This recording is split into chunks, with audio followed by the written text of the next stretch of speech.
At 3 a.m., your body temperature drops, your brain shifts into theta, and your spirit becomes more accessible than at any other time. The world is silent. No one expects anything from you. That's why ancient mystics called it the hour of the veil. You're not waking up by accident. And if you keep waking up at this hour, it's not random. This is for you. If you've felt that stillness, that strange presence, that quiet moment where it seems like something is trying to get through, your soul already knows this hour. That's why it keeps returning. But here's what almost no one understands about this hour. It's not just quiet. It's not just mystical. It's structured. There is a specific reason your energy system becomes more open. Why ancient traditions aligned their prayers and initiations with this time. And why, even now, in your modern room, in your ordinary bed, the signal still reaches you. Most people sense it, but almost no one knows what to do with it. Stay with me, because in the next few minutes, you'll see why this hour doesn't just touch your spirit, it opens it. We'll explore what shifts in your body and what softens in your mind, and why ancient mystics chose this hour to rise in silence. You'll discover how to meet that moment when it finds you, and how to receive what's been waiting in the stillness. And when we reach the end, I'll guide you through a quiet ritual, not for performance, but for presence, something you can return to every time the veil calls.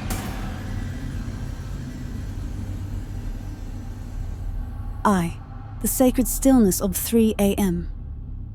At 3 a.m., something extraordinary happens that no one teaches us to notice.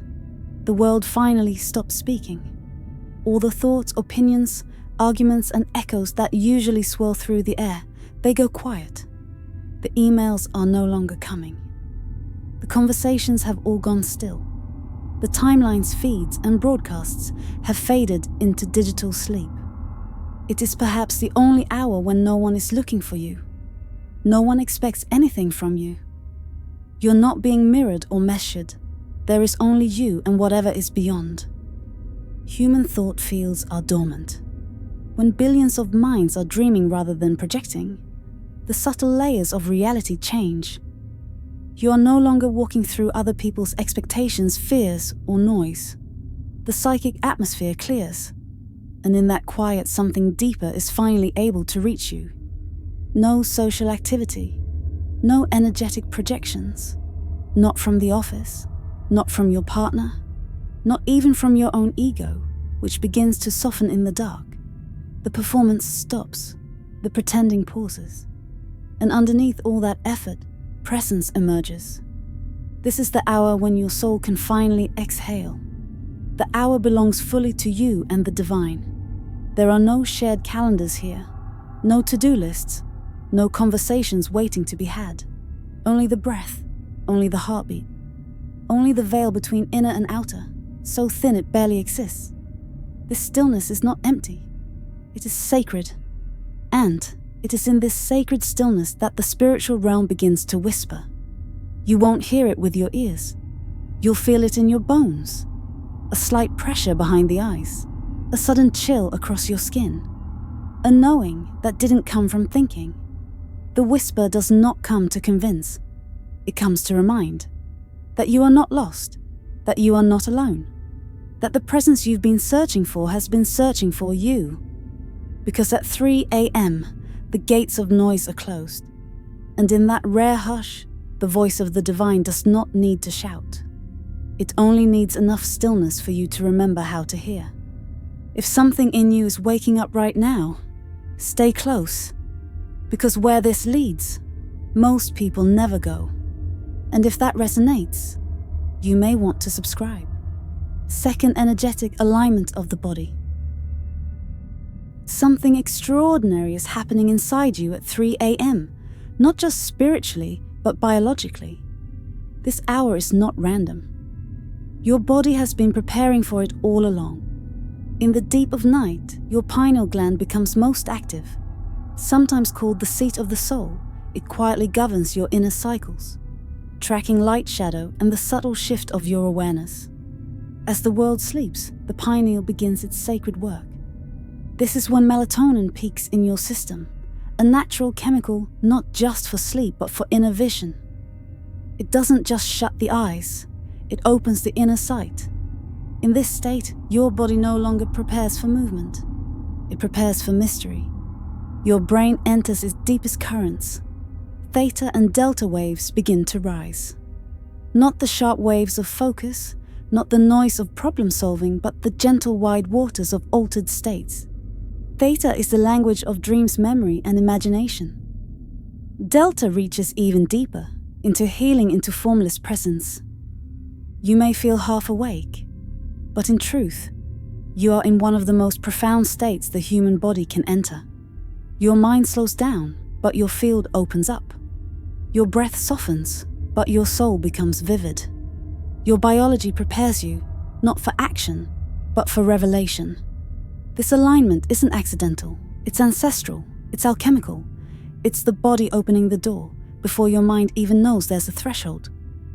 The ancient traditions that knew. Long before electric clocks and glowing screens, long before we named hours by numbers, there were those who listened to time through the soul. They didn't call it 3 a.m. They called it the hour of prayer, the hour of ascension, the hour the veil opens. And they rose, not by accident, but by deep knowing. Monks have risen at 3 a.m. for centuries to offer their first prayers in complete darkness. Not because they couldn't sleep, but because they believed that God listens more closely when the world is quiet. In the Sufi path, the mystics speak of tahajjud, a sacred time between night and dawn when the heart is most open and divine intimacy can be touched in silence. Taoist alchemists studied the night not only as a rest, but as an unfolding of cosmic patterns, aligning inner energies with the unseen rhythms of the universe. They knew the deep hours of the night held hidden gateways for spiritual refinement. In Vedic wisdom, these early morning hours are called Brahma Muhurta, the time of Brahman, when the mind is calm and the spirit is clear. A moment reserved not for work, but for waking the soul. All of them, different paths, different tongues, but they each honored this same quiet hour. Not as myth, but as method. Not as symbol, but as sacred timing. They didn't wake because they were restless. They woke because they were ready to listen. They weren't waking up by accident. They were meeting the divine on purpose. And so are you. The fourth, the thinnest veil of the day. There is a reason so many people feel something strange, something unexplainable, when they wake up at 3 a.m. It's not just silence. It's not just stillness. It's the veil, thinning, between what is seen and unseen, between the dreaming and the waking, between the physical world and the energetic one just beneath it. At 3 a.m., the boundary between worlds fades. It softens like a curtain caught in a slow breeze. And in that softness, something brushes against you. This is when the dream world and the spirit world begin to merge with waking awareness. The edges blur, the logic dissolves, and a deeper knowing begins to rise. It's not always obvious. It doesn't always come with a vision or a sound. Sometimes it's just a shift in the air, a quiet awareness that you're not alone. In these moments, your ancestors may draw near, not as ghosts or shadows, but as presence, as memory, as feeling. Your guides, those unseen allies that move in symbols and impressions, are more easily felt. Their messages don't always come as words.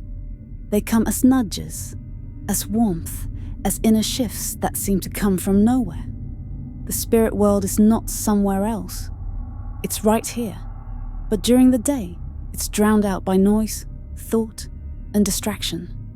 At 3 a.m., there is finally enough stillness to feel what's always been waiting. This is when subtle messages arrive.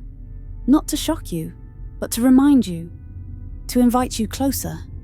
And you may wonder, am I imagining this? But the truth is, you're not imagining the presence. You're finally still enough to feel it. V. What happens in true 3 a.m. connection? There are moments when you wake at 3 a.m. and you just feel different. No alarm, no sound. Just that quiet hum, as if something has shifted in the air. Your body is still heavy with sleep, but your awareness is precise, clear in a way that doesn't feel normal. You're not fully awake, but not quite dreaming either. You're in a space that doesn't need definitions. You're just present. And suddenly, something begins to move through you. You might feel a wave of clarity, as if something you've been wrestling with has quietly resolved itself. Not through thinking, but through stillness.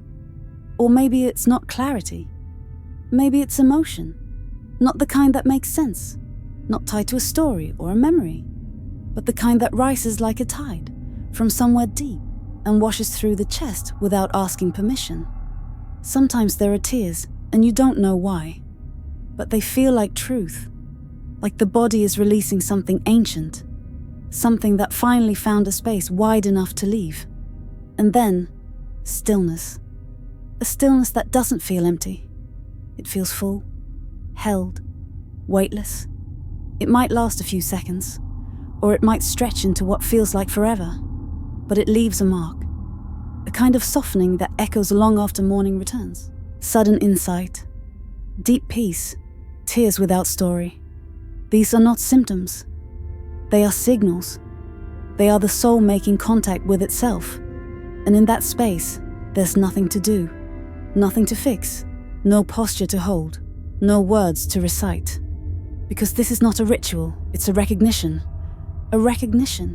that what you've been seeking in meditation, in prayer, in books, has always been this close, waiting for you in the quiet hours when the veil thins and your soul steps forward. There's something almost all of us miss, a powerful prayer used by mystics, monks, and early Christians, whispered only at this hour, a way to receive blessings, and what's been reaching for you. You'll find it now, in the top right corner of this video. Sixth, why most miss the invitation. This sacred hour comes for everyone. The veil thins, the silence deepens, the invitation appears, soft as breath, steady as moonlight, but most people never notice. Not because it isn't real, not because it's weak, but because our world has trained us to fear silence.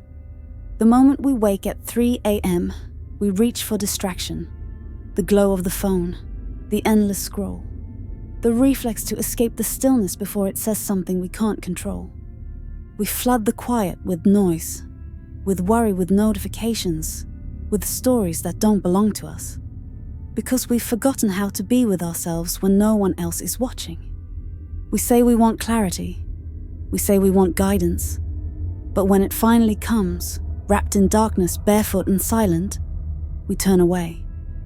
We call it insomnia, we call it coincidence, we call it nothing. But the truth is, 3 a.m. still holds the key. It's not the hour that changed, it's our attention. We became so full of noise, we lost the ability to recognize the signal. We forgot the sacred rhythm that all mystics remembered, that there is a time when the world sleeps, but the soul is most awake. And that time is now. The portal still opens. It's just waiting to be entered, with presence. And do you know something? Some people wake at 3 a.m. and feel peace. Others feel watched. What have you felt in that hour? Describe it in the comments. I'm listening. Seventh, reclaiming 3 a.m. as your soul hour. You don't need to set an alarm. You don't need to chase the mystery. You don't need to force your way into the sacred. The soul doesn't respond to pressure. It responds to presence. So no, you don't need to wake up at 3 a.m. on purpose. You don't need to adopt it as a practice. You don't need to treat it like a trend. But if you ever find yourself awake in that hour, without reason, without explanation, before the birds, before the sun, before the noise, pause. Don't scroll. Don't rationalize. Don't immediately try to fall back asleep like it was some error in your schedule. Just stop and notice. Something brought you here. Maybe not your thoughts, maybe not your body, but something deeper. A part of you that remembers the way back into the sacred. You don't need to light a candle. You don't need to chant a word. You don't even need to understand. All it asks is that you stay. Stay long enough to feel the texture of the air. Stay long enough to hear what silence actually sounds like. Put a hand over your chest, or your belly, or nowhere at all. Just be with it. The breath, the dark, the shimmer of presence that only reveals itself when the rest of the world has gone to sleep. This is not about discipline. It's about remembrance. Because when you give even a moment of your stillness to this hour, you step into something eternal. Even one breath of presence can turn 3 a.m. into a temple. 8. Closing transmission. 3 a.m. is not a glitch. It's not a disruption. It's not just an odd pattern in your sleep. It is one of the most powerful times for spiritual connection. And every ancient tradition, every mystic who came before you knew this. Because at this hour, the noise of the world falls away, and the soul becomes audible. Your biology aligns. Your brain enters deep theta and delta. Your pineal gland awakens, and your spirit opens like a flower no longer exposed to daylight's pressure. The veil between worlds thins, and in that quiet, the voice of the divine doesn't need to yell. It only needs you to listen. This is why monks rose to pray, why mystics called it the hour of union, why sages met the mystery before sunrise. Not for performance, but for pure communion. So if you find yourself awake at 3 a.m., don't rush back to sleep. Don't fill the space with noise. You're not broken, you're being invited, and that invitation may never come so clearly again. 3 a.m. is the most powerful time for spiritual connection, not because you seek it, but because it seeks you.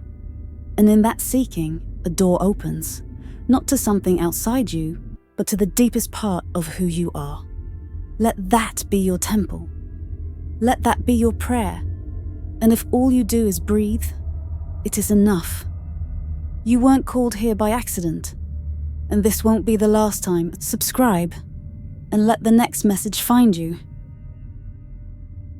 And if you're ready for the sacred 3 a.m. prayer, it's here now, waiting for you on the screen.